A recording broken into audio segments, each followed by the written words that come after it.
help me write an email to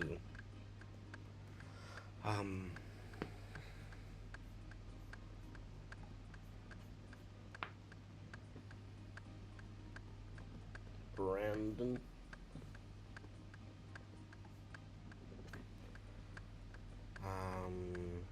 just asking that I was told by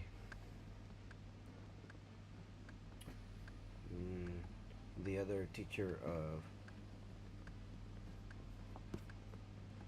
the deaf and hard of hearing that the student transferred schools. Can you please update me on the status of this student, because they do have an IEP?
Okay, I think we're good. I think we're in. You guys are gonna have to let me know in the chat whether or not you can see me and if this music is too loud or not. Once I get that, then we will kind of get going. I'll start explaining what we're gonna be doing today. But music, I need to know if it's too loud, if you guys can hear it, if it's too quiet, and all of that. So please do let me know in the chat, and then once we fix some technical difficulties, we'll go. Music, too loud. Or music is good, my man. Okay, awesome. All right, sweet. Okay, so this stream is going to be a little bit different than what you guys are probably expecting if you've seen anything previously that I've done with live streaming. This is actually because I need to work on a project. I have a job interview coming up in 2 days, and they want me to just showcase this back-end project that I've worked on. So I figured let's just build a new one, and let's do it on live stream, and let's make a chat application. I figured that's not super complicated, but it's, you know, impressive enough that I could show going until like midnight and then picking the stream back up tomorrow morning.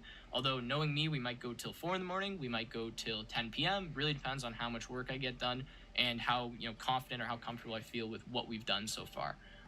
Other than that, what I'm going to be doing is kind of just looking at the chat every now and then. You guys know I like to do some pretty chill kind of coding streams where it's just kind of me talking and a little bit of chill music and then answering some of your questions. If throughout any of this you guys have any questions or you think I'm doing something wrong, because I probably am, please do leave a comment in the chat. I can't tell you guys how much it helps me to actually look at the chat while I'm programming, because a lot of people I know we're going to head hundreds to of sets of eyes that are able python.org to see everything I'm doing at every point in time and reverse and look at all of it. So yeah. Okay, so let's look at the chat here. Say hello to some people. Witherfall Gaming, this guy's been in many times in this chat. First time for bed. What?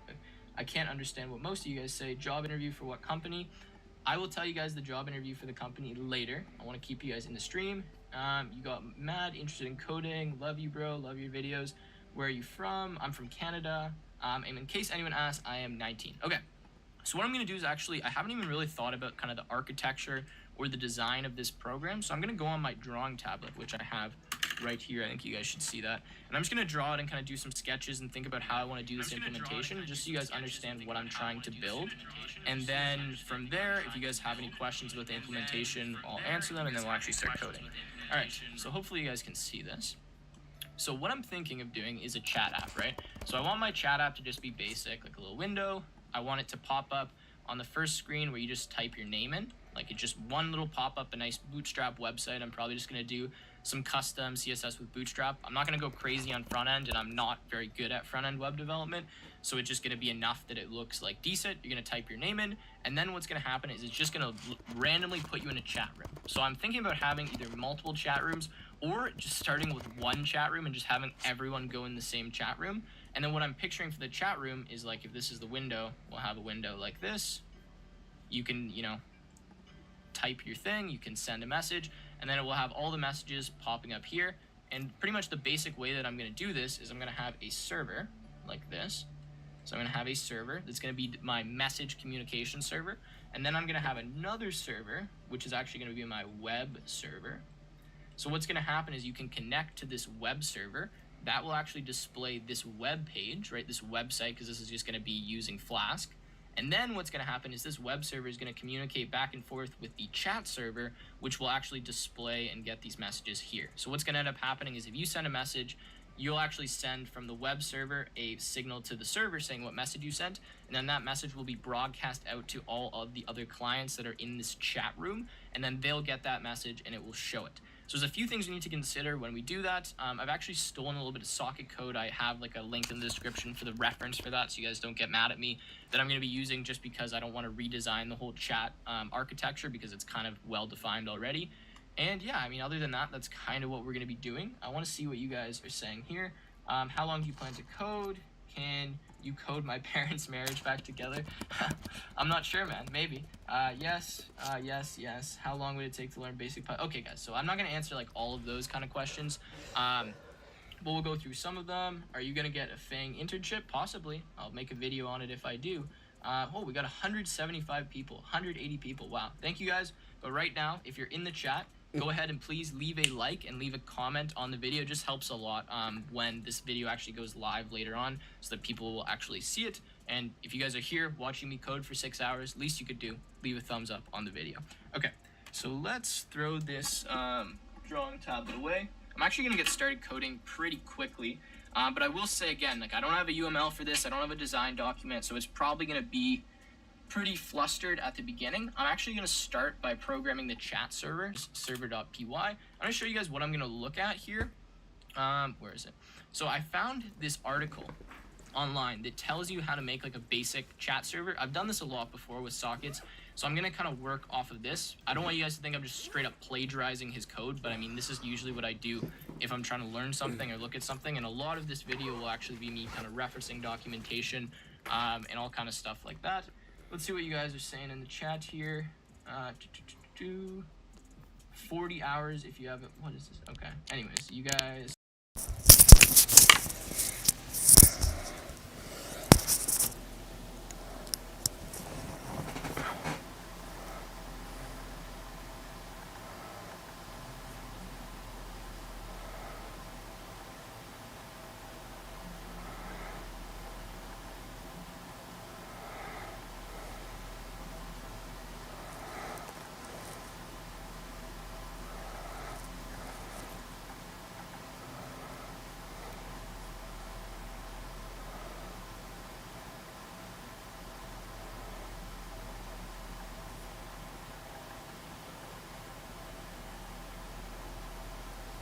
Yeah, what is that?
Yeah.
to wait for connections from any different clients. So we'll do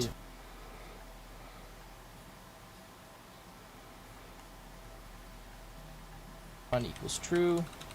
While run, we'll say, I believe it's true clients, and I'm just going to really copy this ADDR. I believe it's true clients, and I'm just going to copy this ADDR. Connection equals server's going to be below server. I don't really like ADDR. Connection equals server's going to be below server. I don't really like ADDR. Connection equals server's going to be below server. I don't really like ADDR. Connection equals server's going to be below server. I don't really like ADDR. Connection equals server's going to be. Alright, so let's go here. Connection equals server's going to be. Alright, so let's go here. Okay. Let's see if this has here. Start new thread. Args, quargs. Okay, nice. Alright, so let's get rid of that. So what I'm doing here is just pass the argument of server. And that should be good. We'll do server here. Server.accept. Okay. And then what else do we have here? Print, client.send. Okay, so that's fine for now. I want this thread actually. Okay. Okay, so thread, handle client. I'm just gonna say client communication actually. Go. Define client underscore communication like that. And then for args, we do need that client like so. Okay, so what I'm actually going to do is I'm going to create some client objects, and each client object is simply going to store a address, so like an IP address from whoever it connected, and then a name. The reason I'm going to have that is because I need to have a list of all these different clients so that when I send back to the server, I know like which client is talking with who. And yeah, that should be, actually they've done this in a dictionary though, so I might go with that approach because it actually seems to make sense. But I just gotta get this damn server stuff done because I can never remember how to do this. Okay, so server.accept, we have ADR, we'll pass client, we'll start the new thread. This thread will run, this will be a while true loop again, so actually we'll say run equals true. Why does this keep auto correcting to other stuff? Run equals true, we'll say while run. The reason I'm going to do this is because I'm actually going to do a try catch here because sometimes this actually fails. And I do like to have this so it doesn't crash my server whenever that happens. Except exception as E, print failure. Let's go. Comment E. Okay, what do you guys say in the chat? What version of Python? Pretty good editor. Have you tried Uni? Google is every coder's best friend. Same here. I'm okay. Yeah, so a lot of this stream is literally just gonna be me looking stuff up. Like, this is how I usually program. My other streams, I've been doing Pygame stuff that I'm like pretty good with. So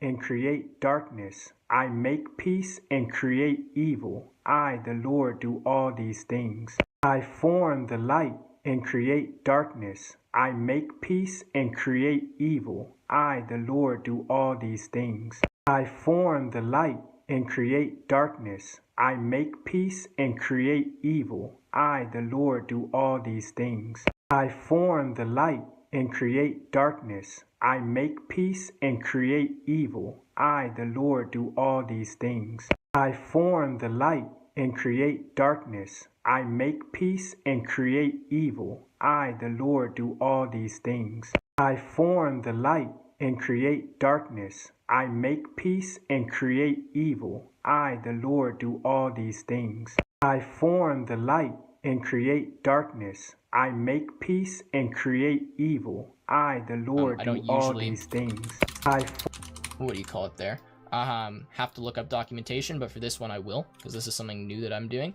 So, okay, client communication, while true, we're going to accept data from the client. I believe that's going to be like a blocking request. So we'll say message equals client dot receive. I will actually put this buff size up at the top. This buffer size is essentially how many bits of data we're going to get. 1024 seems like a lot to me. I'm actually going to go 512 for now. And we can up that if we need later. But essentially, I'm going to limit the size of all messages so that they won't be too long. So we'll receive that, and then we'll actually need to decode that message, I believe. Message name plus. Okay. I'm just trying to see what they've done here. Client.receive.decode bytes, because we'll just send it. Okay, so I actually don't need to decode it. So essentially what's going to happen is in here, if we receive a message from the client, because this is a blocking command right here, then what we'll do is we'll just send that to the broadcast function, which they have here, which will broadcast to all of our clients that message. And then if that doesn't, if we send a message here saying that we've like left the server, like we quit it, then we'll just remove our client and disconnect that socket. So that's what this is doing here in this while true loop. So I'll copy a little bit, just this close, yeah, has left the chat. Okay, do that. Client.close. So I'm just going to say if MSG does not equal, and then we're just going to use bytes as our basic encryption. I could use an encode decode, but for this one, it's pretty easy to just use bytes. So we'll say bytes. I'm literally going to copy the format that they have here with this quit, because I feel like that's a good command for someone leaving the server.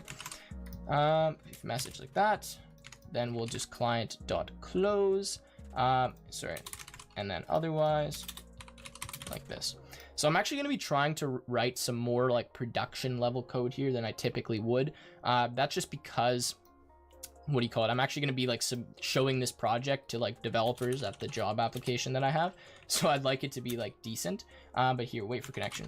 Wait for connection from new client. Start new thread. Once connected. Param server, this is going to be a socket. Okay, return none. Host, okay, so let's just do this. Global variables, just be print, waiting for connection. So I'm actually going to say started. Listen for 5 connections. I'm actually going to make this say max. And you guys will notice sometimes I might get quiet if I'm trying to think about stuff. That's just kind of what happens when I'm doing code. Max connections equals, let's go 10 for now. This could be max connections, target, server, positional argument. Okay, that's what we need right there. I think I can do this. Positional argument after keyword argument. I forget what I need to do for this. Okay, I need to look at some other piece of code because I've done this before, but I forget. Okay, so let's go to desktop, Python, chess, chatbot. Which one would this be in? Live stream game? I think that's right. No, it's not. Pictionary. Ha, okay. Server, request handler. Yeah. Okay. So this is my old code from another live stream. This is what I'll do a lot of times, is just steal some of this because I already know how it works. Connection thread, s.bind, self.authentication, connection address. Okay, authentication. Args equals, that's what I need. Okay. Oh, oops. All right. Args equals server. Awesome. So I think, no, it needs like that. Okay. The reason you need a comma here is because you need to pass a tuple to this variable. So you can do comma none, because if you don't put anything, it means none. Because if you just put brackets around a variable without a comma, it doesn't treat it as a tuple. So anyways, okay, so we'll start this new thread, wait for connections. I'm just going to keep up with what you guys are saying here. There's always documentation though. Global should go under imports if you're trying to follow coding standards. Okay, fine. I'll put this under imports for you guys. There we go. Okay, client communication. Why does it do that?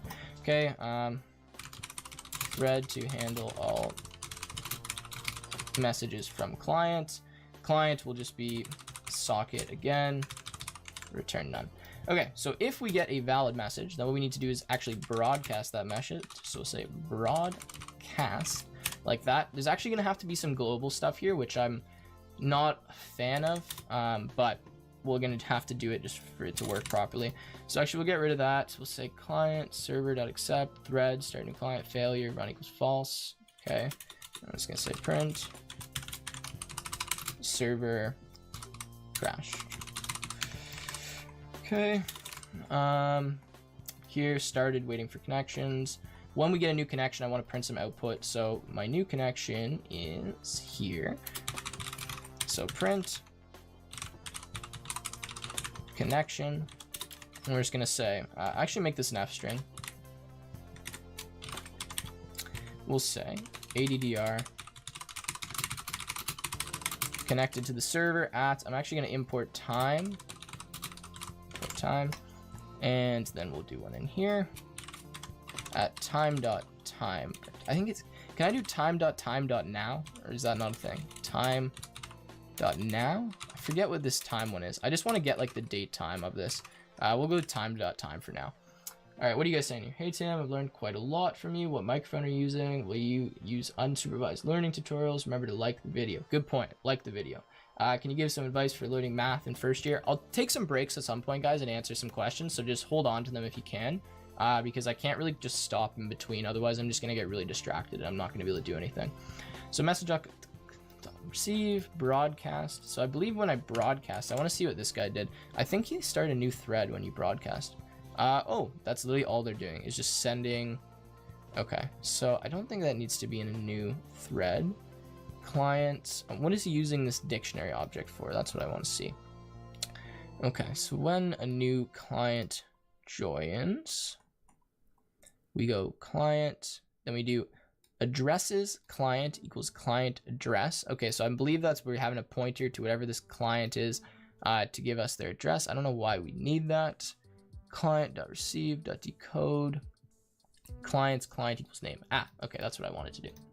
All right, so actually I will create a client object because he's done this with 2 dictionaries when you could probably simplify it with just a client object. So let's go client. I don't want to call it client. Let's just call it person.py.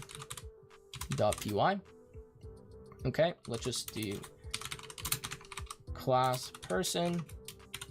We'll do define __ init __ self ADDR name client. Okay, self.addr equals ADDR, self.name equals name, self.client equals client, and define __ repr. This actually make it a little bit easier for us, and we'll just say print, actually no, not print, return f string of, we'll say client, or we'll say person, like this, and then here we're going to do self.addr self.name.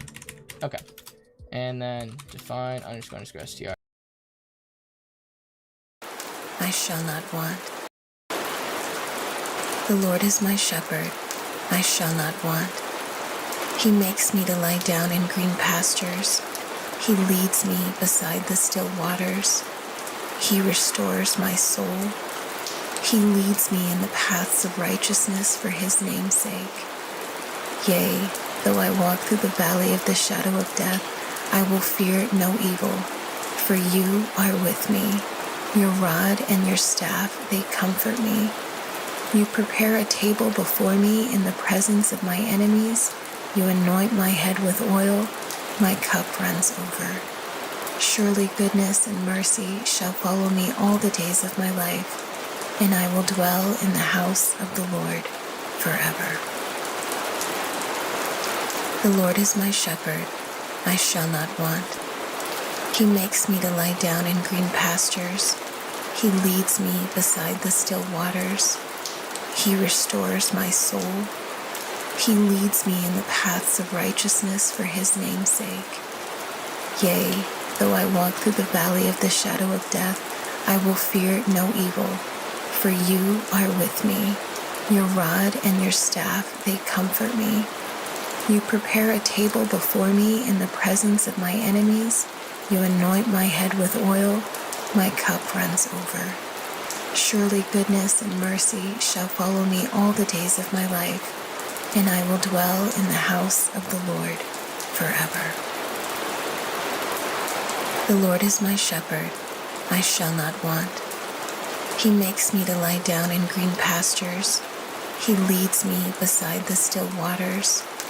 He restores my soul. He leads me in the paths of righteousness for his name's sake.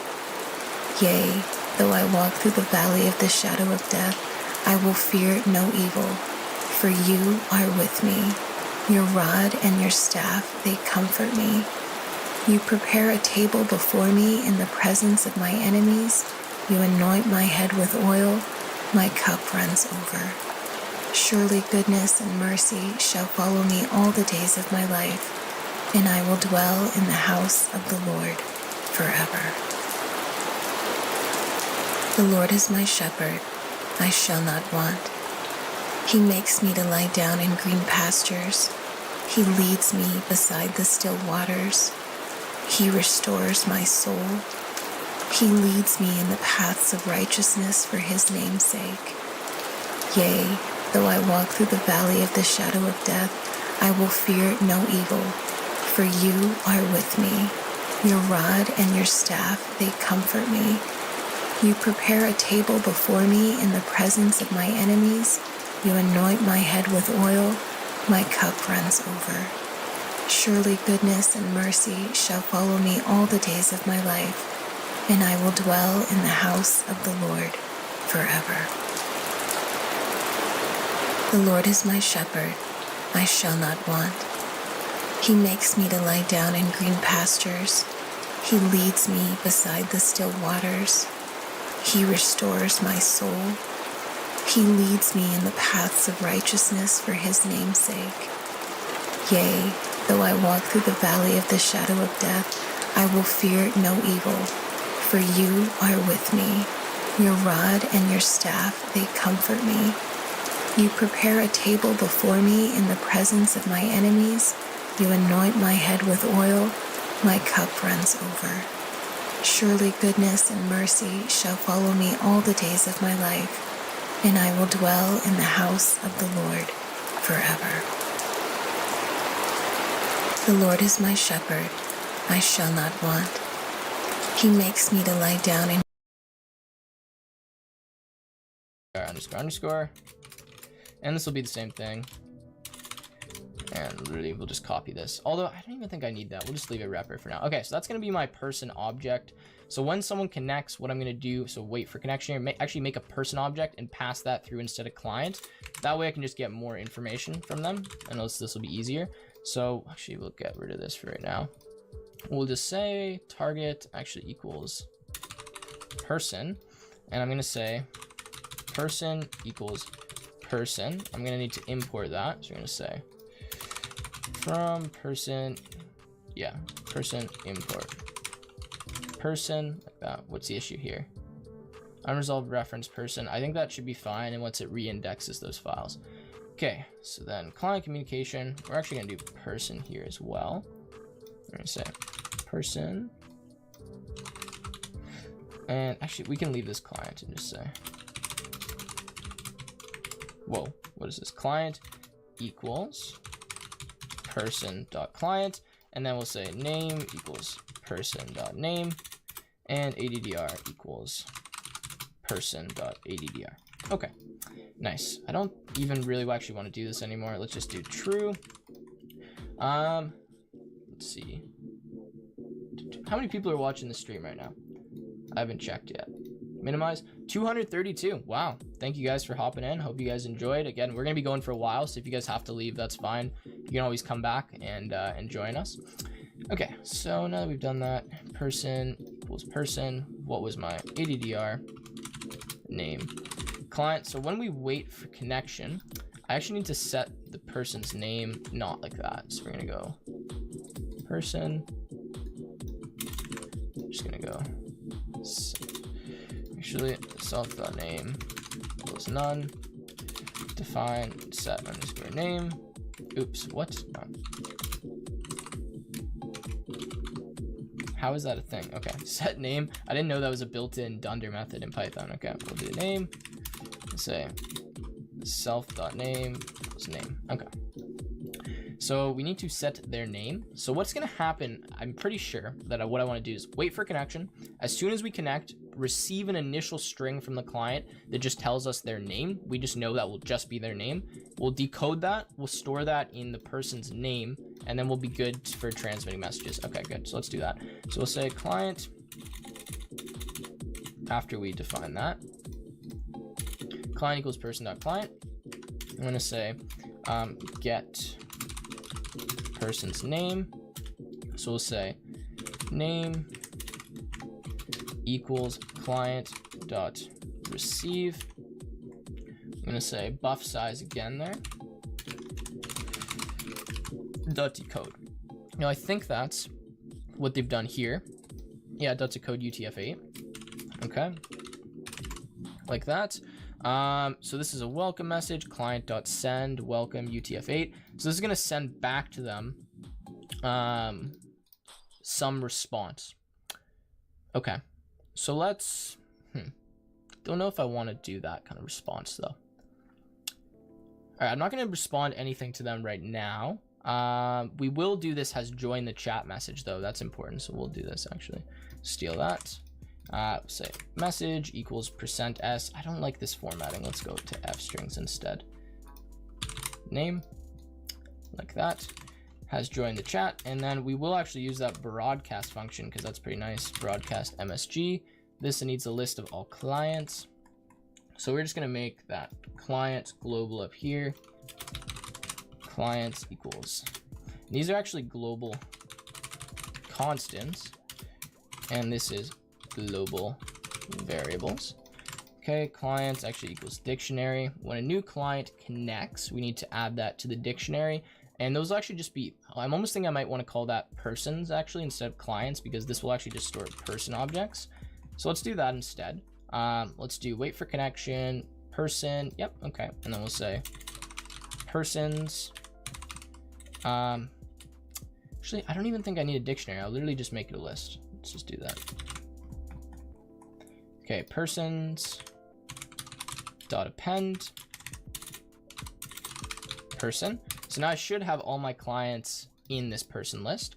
Okay, so what we'll do here is we'll receive their message. If their message is quit, we will close. Otherwise, we will simply broadcast that message. So client.close, client.send bytes quit. Okay, so I guess I'm gonna send this back too, just because. Don't know why. We'll figure out why I want to use that later. We do actually need to delete the client, so that's a good call here. We'll just say client or persons dot remove person. Okay, we can do that after we do this. Okay, and then in the else, this is just broadcasting the message, which is literally what that is. Okay, so nice. And it also takes a name to broadcast with. So let's do that. So the name will just be the person's name. Okay, so in broadcast, we're going to take message name. All right, and then exactly what they had there. So for person in persons, we're going to say client, nope, equals person dot client, client dot send bytes, and then we'll send a string of the name. So we'll say name plus colon plus MSG. I think that should be good. I think that's similar to what they did. Bytes prefix UTF-8 plus message. Is message already in bytes? Is that why? Oh, it is already in bytes. Okay, so I don't need to reconvert in. Okay, so client.send. All right. Client.send MSG name. Okay, so in here, since that's already in bytes, is the message. That's okay. We'll copy what they had then. We'll say bytes. This is going to be name plus colon space UTF-8, and then we will send plus MSG. Okay, so these will be just combination of bytes, which will be fine. We'll decode that, and then that should actually be it. So let's give a doc string here. Send new messages to all clients, message string, no, message bytes. I should just go this UTF-8, why not? And then we'll say name is string. Okay, so what is this saying? Is that PyCharm and Sublime? Yeah, I'm doing both. Why don't you use socket.io? What's good? Did you guys know Tim has his own Discord? Link in the description. Very true. The stream has a like to dislike ratio of undefined. Nice. Okay, so broadcast that. That's fine. I think it wants 2 spaces in between these functions. It does. Okay, so wait for connection. When a connection occurs, and this should happen up here. Okay, let's say set up server, broadcast, send new messages to all clients. Okay, client, this person. Okay, so I think I'm almost done with this. I just want to make sure I haven't missed anything in particular. Okay, we will actually send a message saying that someone has left the chat. That's something that's important to do.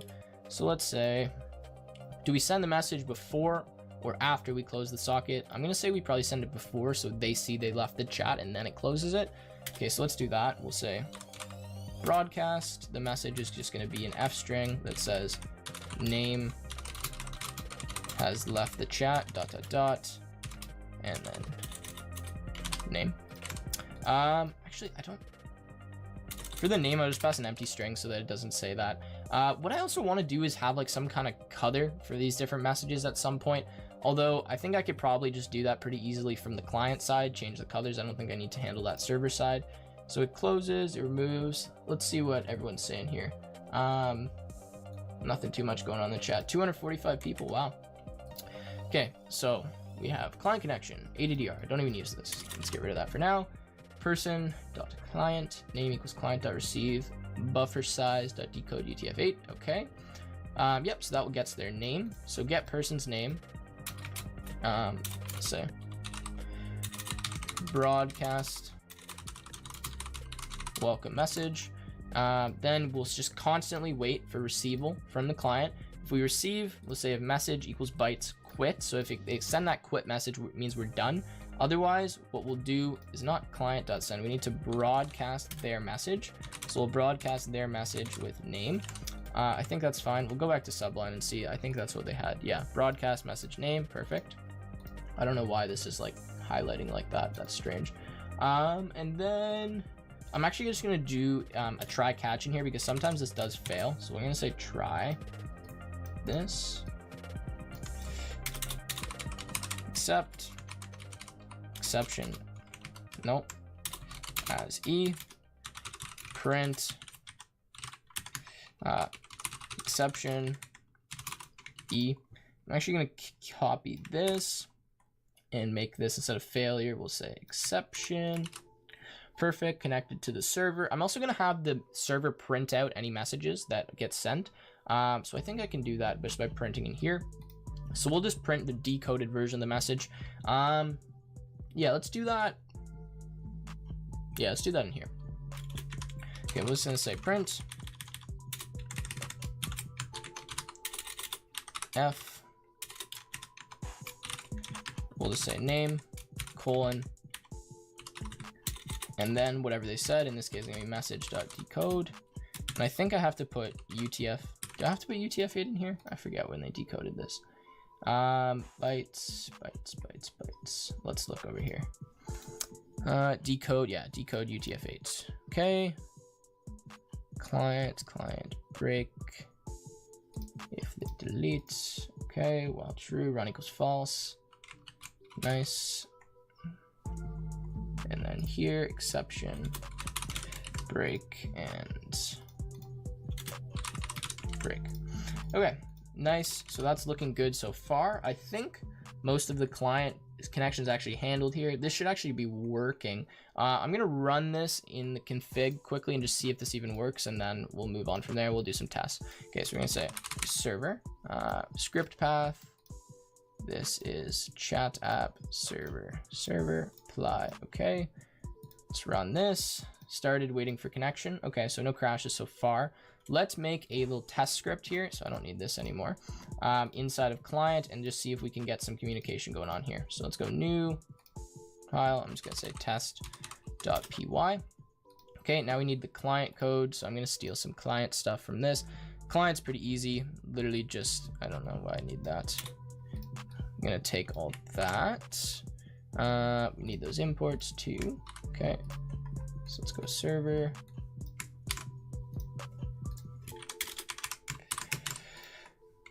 Host port. Okay, so let's say host equals, and this is actually just going to be localhost. I will actually deploy this on a server at some point if you guys want. And then that way you guys can actually play with me later, or you guys can like test out the app. Port equals, what did I make it? 5500. Why does it keep getting this auto thing? Let me get rid of that. ADDR target equals receive. Define receive underscore messages. Okay, so I think I know how to not like that.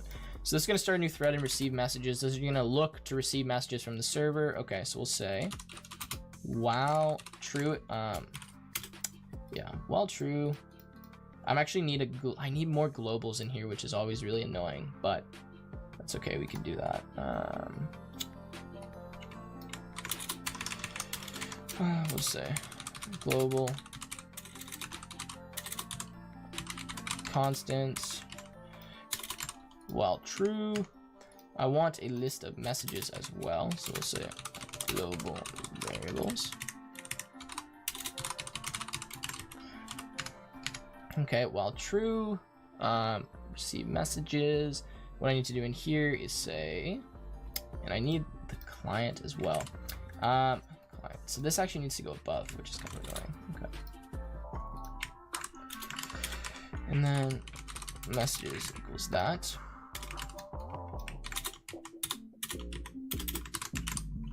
I'm gonna say, yeah, client socket dot receive. We should really use a buffer size over here too. Buff size equals 512. Say buff size. Okay, client dot receive buff size. I don't know why I put messages in there. Then what we'll say is decode that message. So we'll say MSG equals this dot decode. Okay, and then messages dot append MSG.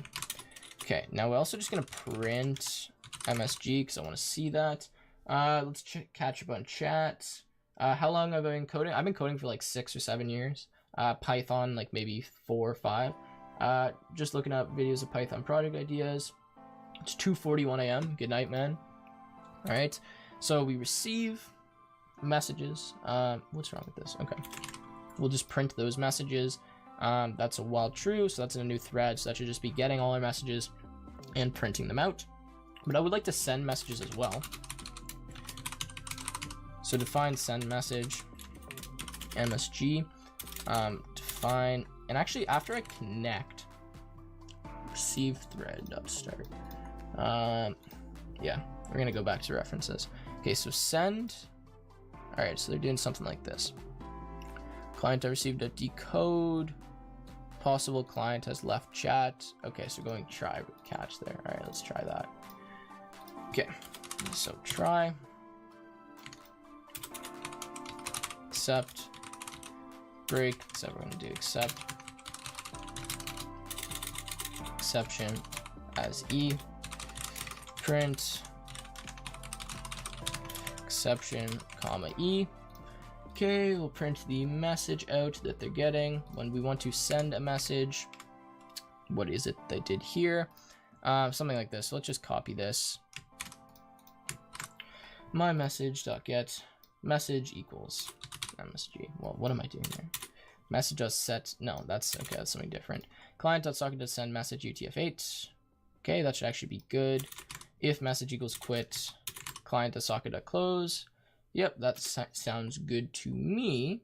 So now I want to just send a message. Typo in word receive. Have I spelled this wrong? Is it EIV?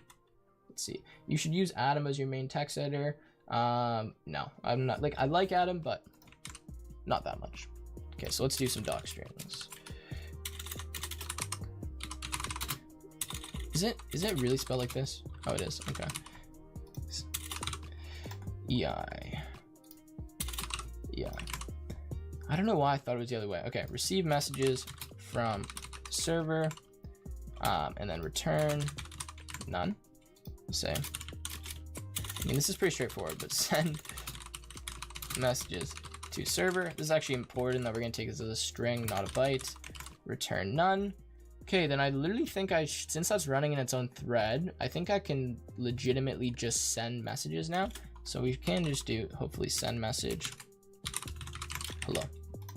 Now I do need to send an initial message with my name. So I kind of forget how to do that, but we'll look at this. So the initial thing is it needs to send a name, and then it'll get the name. So I think the first thing I'll send is a name then. Okay, so send underscore message Tim, then send message hello. Let's see what you guys are saying here. Okay, all right, test. So I think I can run this in another configuration, although I'm actually just gonna go and do it in CMD. CD desktop. Oh my god, why does it always do that? CD desktop dir CD, I forget what I call this now. Chat app dir CD client Python. No, actually activate what I call this. Chats now. Conda list environments. Really? Okay. Activate base Python. I forget what this is called. Test.py. Okay. Error. Broadcast missing one required positional argument name. Okay, so let's go to server and fix that. That would be broadcast message name. Broadcast message name. Okay, so let's rerun this. Okay. Can't concat string to bytes. Okay, so name. That's interesting. So is message not a string? Let's see here. Self cannot concat. Okay, let's see here. What am I doing then? Broadcast. Message should be bytes already though. Name message. Bytes. UTF-8. There we go. Let's try this. Oops. Connection. Connected to server. Okay, that looks promising. Let's try this again though. Server. Okay, started waiting for connection. Tim has joined the chat. Tim, hello. Awesome. Okay, nice. So now the only thing to consider is the fact that the first one when I broadcast should just be, yeah, okay, that's a good point. I probably shouldn't put colon here. I should literally just put name, and then we'll assume name has colon on it already. So we can broadcast. Tim has joined the chat. Name, his name here. I'm literally just gonna do blank string like that. And then whenever I want to broadcast, we'll say name colon, no. Broadcast message, name plus that. Okay. Okay, so that's good. You can see it says Tim saying hello. Nice. Okay. So let's get this. Stop running. Okay, damn, command prompt just doesn't want to work properly. Okay. Server, an existing connection was forcibly, that's closed. That's fine. We'll stop that for now. Okay, so we just need to actually make it like leave properly though, which is what I'm gonna do. So if we go test, let's say send underscore message. So I'm getting pretty, to be honest with you guys, I did not think I was gonna get this far that quickly, but it's always good. What is the chat app for chatting? Can you please describe the code? Guys, this isn't really gonna be a like educational stream. Like I'm sure you'll learn something if you pay attention, but I'm just kind of going like, just gonna be speed coding through this, just trying to work on a project. If you guys enjoy watching me do that, then you know you're welcome to hang around. Okay, so person represents a person, holds name, client, and ADDR. So let's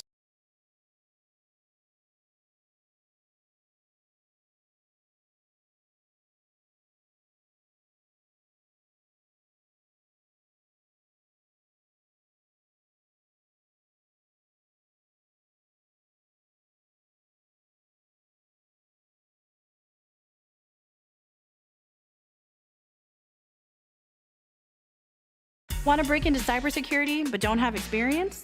The Google Last week on the channel. Alright, before this video gets started, I just want to make one thing clear. I'm not a JavaScript developer. Stop making jokes about how I only talk about JavaScript. I suck at JavaScript. I am not only about JavaScript. I am a Java developer, if anything. It is not JavaScript. All I wanted to do was express that I don't really use JavaScript, innocent enough, until the real Ghost said this. Wait until he learns about Tailwind CSS, little Java dev brain will explode. On a more serious note, anyone who used Java can't really be taken seriously or professionally at this point. It's a dead language as far as current business standards go. What? Okay, so I responded with this. Is this satire? It feels like satire, but if it's not, Tailwind has absolutely nothing to do with Java, and yeah, Java is so dead, it's only used by 90% of Fortune 500 companies. Which is true, by the way, which is why this tutorial thing is important, this video, whatever, because you're going to be at least getting your feet wet with skills that apparently nobody wants to learn, but all the big companies use. And that's not even the only Java hate I got. So just to spite all of y'all who said this crap, here's the world's shortest Java course. Shout out to Juxtapose for the video idea. If any of y'all like UI stuff, check out that channel. It is flawless. So what the heck is Java? Well, Java is an object-oriented programming language used to build anything, really. Web apps, mobile apps, enterprise systems, scientific applications, stupid AI applications. I really need to get back coding on Arch Linux, don't I? By the way. Anyway, the reason for this is because Java is compiled into bytecode. This is your .class file, which can be run on any device that has a JVM or Java virtual machine or something similar like Android runtime. So if I write this code and compile it with the Java compiler, you'll notice a .class file has been generated. This is what's fed into the JVM to effectively translate the Java program to be understood by whatever hardware it's on. And then we run it like this and it spits out our expected output. But who the heck wants to write code like this? Instead, most people use IDEs like this one. IntelliJ IDEA, Eclipse, and my beloved NetBeans that I learned on, being the most popular three, although I use IntelliJ IDEA now, which comes with its own special JDK. Otherwise, you would have to manually install the JDK, which is a Java development kit, which comes with the compiler, the loader, the Java runtime environment, which comes with the JVM and some other dev tools needed to build programs in Java. This is an IDE, an integrated development environment, because it has tools integrated into the development environment. Most IDEs are going to look very similar, and you can customize it to your liking, like moving windows from one side to the next, as you can see. This one is the Project Explorer, which helps you navigate your project's files and folders. This window is the editor window, where you write your code, and has things like code completion. So if we wanted to call our function print board, it'll recommend print board right here because it knows that we have that function somewhere else in our code. This is when you know it's bad. I've been using JavaScript too long. Java doesn't have functions. Java has methods, which are the same as functions in other languages, but in Java they're called methods, okay? I will not be making that mistake anymore. It also has syntax highlighting as well as real-time error detection. You can also see more of your tools right over here in the view, tool windows, and all of these different tools, including the terminal. And then we also have version control. So you can create a local Git repository and have version control and then hook it up to a remote Git repository like on GitHub. It's a one-stop shop. So let's create a new project together. Just come up here. There's going to be a file, new project. This is a Java project. We can name this Learn Java or whatever you want. Pick your location. We can create a Git repository right here by checking this box, or we can leave it unchecked. Build system, we're going to use IntelliJ, although you can use Maven or Gradle.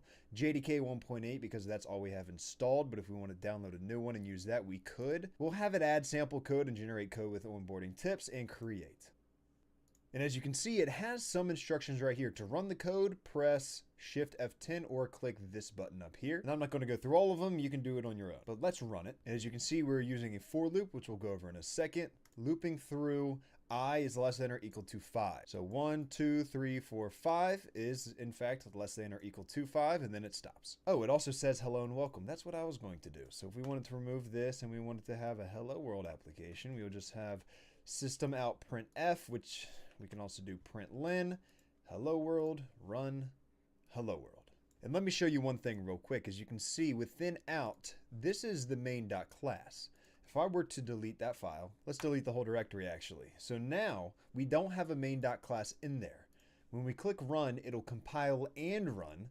So when we click run, you'll see it produce that .class file right here like it did before, and then run all with the click of one button. All right, now that you have a loose understanding of JDK and the difference between using it just raw and then the advantages something like an IDE will give you, let's talk about the Java programming language itself. Data types. Java has two different types of data types, primitive and non-primitive. And this is not an exhaustive list of each, but rather a few to serve as an example. So for primitive data types, they represent the most simple values possible. And they are not composed of other types like non-primitive types are. And also they are built into the language, or in other words, predefined. So we have integer, which is a whole number. We have double, which is a decimal number of a certain size. We have char, which stands for character. And then we have boolean, which is true or false. As for a few non-primitive data types, we have a string and an array. So this string is actually a little bit of a weird one, because non-primitive data types are actually created by the programmer themselves. In other words, not predefined like primitive data types, except for string, because string, it actually comes with this java.lang package right here. And as you can see, it is an array of characters. It's just predefined within Java itself. But that's not really information you need to focus on. More importantly, non-primitive data types are actually objects, so you can do things to them. So this string that we're calling greeting, and we have assigned the value of hello, well, what we can do is take greeting and we can hit the period, and you can see all of these different methods that you can do to greeting built into Java. So we can make the entire string lowercase or uppercase, or we can get the length of it. But right now we're just running the method length on greeting and not doing anything with it. So what we would want to do is store it in an integer, because it is the length of greeting, which is 5. Hello is 5 letters, and we can call this greet length. So greet length equals greeting.length. And then instead of hello world down here, which if we run it, you can see we output hello world, we could throw in greet length, and it should output 5. And there we go, it outputs 5. But you may be wondering, why are we doing greeting.length and then storing it into an integer greet length and then throwing that into our output instead of just doing it directly greeting.length within our output like this? Well, you can. It does work exactly the same, as you can see. But the reason why we would want to do it this way is because we can reuse this integer right here. You see, if you needed to do greeting.length elsewhere in the code, instead of running the length method on greeting 5 times, we do it 1 time, store that value in greet length, and then now we can call greet length as many times as we want. Oh yeah, to make things simpler, all of these data types that are grayed out means they're not being used. So all of this is not being used. These are the only 3 lines of code within this main method, and that's it. This is the entire Java program right here. And let's say we wanted to perform some arithmetic, and not only that, but create our own method. Well, let's just do the arithmetic first. So what we're going to do, we already have an integer right here, which is the length of this greeting. What I could also do is create, I don't know, let's just create a number, kind of what we had before, and call it 4. Okay. And then again, what we can do is greet length plus number, and that output should be 9. 5 plus 4 equals 9. Beautiful. But instead of having it in here, and I do know we already went over this, okay, but we can do int, and then we can have total, and it'll equal greet length number. And just like before, if we print out total, it should still be 9, and there's the 9. However, there's also another way to go about this, and that's where creating our own method would come into play. So within this, I'm going to create a method, public static int add. We'll call it add, and we'll throw in int a as parameter 1 and int b as parameter 2, and this is what we're going to do inside the function. Oh, it already is there. Okay, return a plus b. What we can do is take our method add, and we will pass in greet length as well as number as parameters, a and b, which will return a plus b, and we are still returning total. So what should occur is we get 9 again, and there it is. Now you may be wondering, why are we going to all this trouble just to add 2 values together and print out the total? Well, 1, this is just an example, but 2, it's for reusability. These methods are for reusability, for readability. It's pretty simple that we're adding greet length and number together, although it is pretty straightforward when all you do is greet length plus number. But what happens if you want to get something like a ratio of likes and dislikes, like on this YouTube video? Of course, there's going to be 0 dislikes and a bunch of likes, so make sure you like the video. And the math for this is a little bit more complex. So what you would want to do is likes divided by likes plus dislikes times 100. However, more often than not, this is going to result in some sort of decimal. Remember, integers are whole numbers. Doubles, or floats and things of that nature, doubles are decimals. So we need to change what we're returning to a double, and then we're good, right? No, because actually we need to add an if statement, because what happens if likes plus dislikes actually equals 0? Well, then we want that to return 0, and then this works. I don't know why this is so big over here anyway. So instead of adding greet length and number, what we want to do is do a ratio of likes to dislikes and make this a double, and we can run this, and I don't even know what the actual ratio would be, but it's 99.9. Wow, that's pretty good. So what happens if it's 435? Then that should be 50% even, right? 50 on the dot. So this is a very good use case as to why you would want to do something like create a method for some sort of arithmetic, because if you have to create the ratio 5 to 10 times, well, you don't want to write this 5 to 10 times. All you have to do is write it once, and then you can call it as many times as you want with as many different like to dislikes for different YouTube videos as you want. Now we're going to take this a step further. So what we're in right now is the main class. In the main class, you want to keep as clean as possible. This is the entry point into your application. It coordinates the overall flow rather than you wanting it to contain business logic and complex operations and things of that nature. You don't want that. So 1, we would want this out of here anyway, but let's pretend that this was the Chick-fil-A class. And for whatever reason, you're trying to get the ratio of likes to dislikes on a new chicken sandwich, okay? So it makes sense for this method to be in here because this is where you're going to be using it. However, what if you also had a Burger King class? Not the best in the world, but Burger King class, or anywhere else. Anywhere else where you would want to use the ratio method. You don't want to have to dive into your Chick-fil-A class every single time in order to call the ratio method. So what you would want to do is come over to source. We'll right click. That's weird. Okay, maybe because I'm zoomed in 200%, but okay.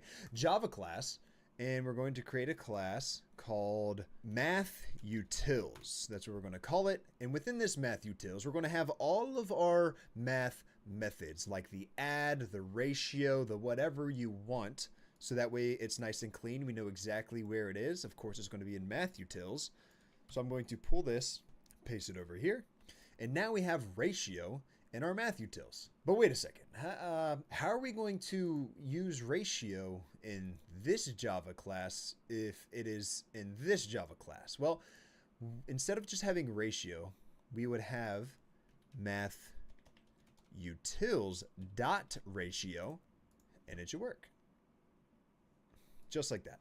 Now we skated over a few things that I want to talk about, and those are flow control statements, like your if statements, if else statements, your switch statements, your for loops, and I want to talk about those a little bit. So you have an if statement right here, and it is very straightforward. It's if this, which this right now is likes plus dislikes equals 0, then do what is inside these curly braces, which is return 0. However, if this criteria is not met, it skips over this logic right here and goes directly to the next line because it does not enter this. And that for loop that we saw before was going through. So actually, let me write a new one using greet length, since this is an int and it's greeting length. As you can see, hello, hello, hello. Hello has been growing this entire video. I don't know if you've noticed that, but I just spoiled it for you. So there we go. So if we want to write a for loop, we can do it just like this, and that's not exactly what I want. I want to do int I equals 0, and then how this works is when I is less than greet length I plus plus, which that is just adding 1 to I every single time it goes through this for loop. So every single time it goes through, we want to system out println this exactly, greeting.char at I. And allow me to simplify this real quick. We will not need this for this instance, which means we don't need this, which means we don't need any of these. This is all the code that we're using right now. Created this string, we got the length of the string, and now we're using the length of the string in the for loop to loop through that length and print out each character that is within it. And let me explain how that works. So we start off with I equaling 0, okay? So if you want to visualize this, I equals 0 right now, greet length equals 15, because as you can see, this is 15 right here. And as you can see, 0 is less than 15. So it is going to do what's inside these curly braces, which is print out the character at that I position, which as we discussed is 0 of greeting. So this is in fact the 0 position. Just to clarify, it's not the 1 position, it's a 0 position. And so it'll print out an H, and then it'll add 1 to I, making this 1.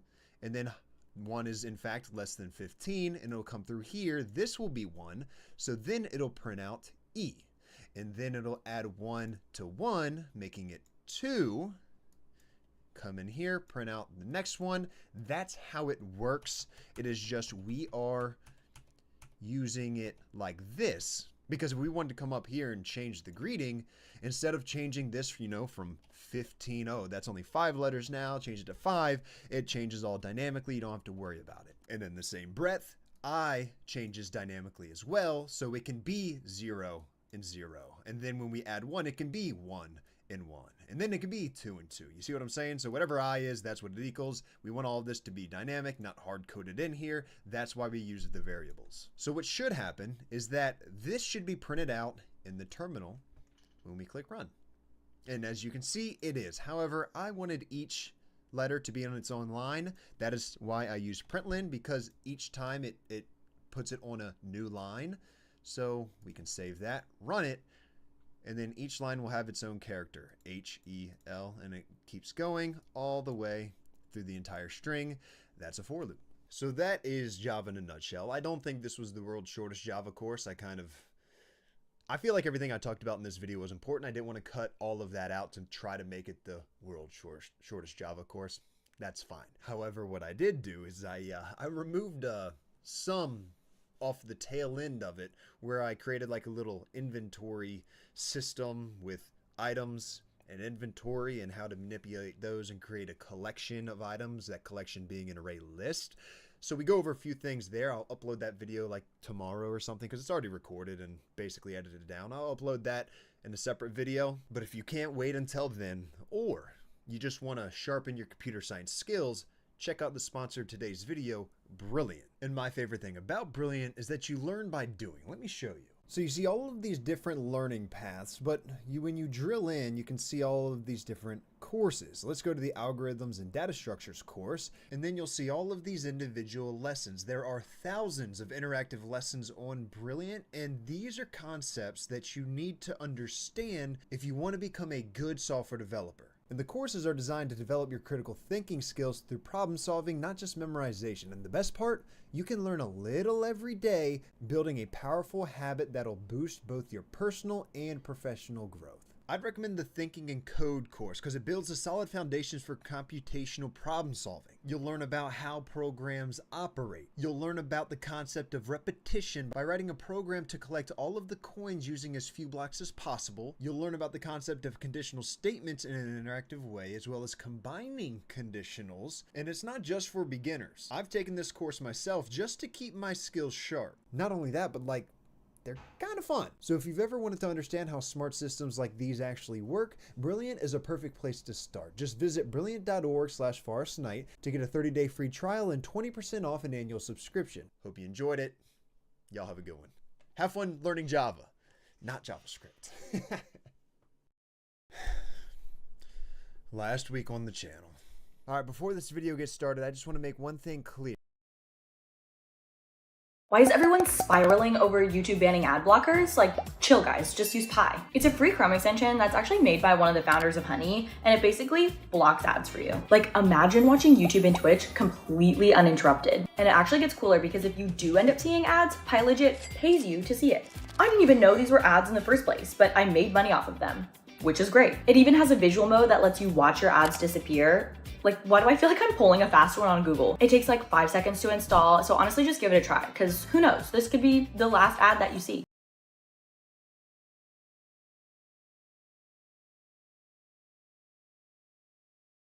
Everyone wants to know my secret. Where'd all the financial spreadsheets go?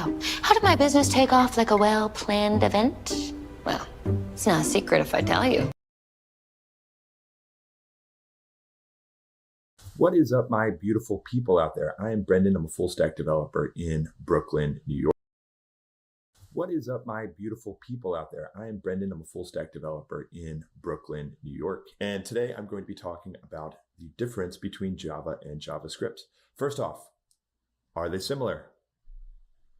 No.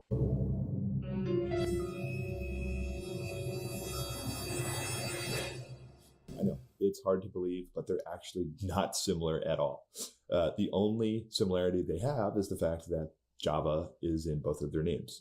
Why do they both have the word Java in their names? Well, that's the first thing we're going to be talking about in this video today.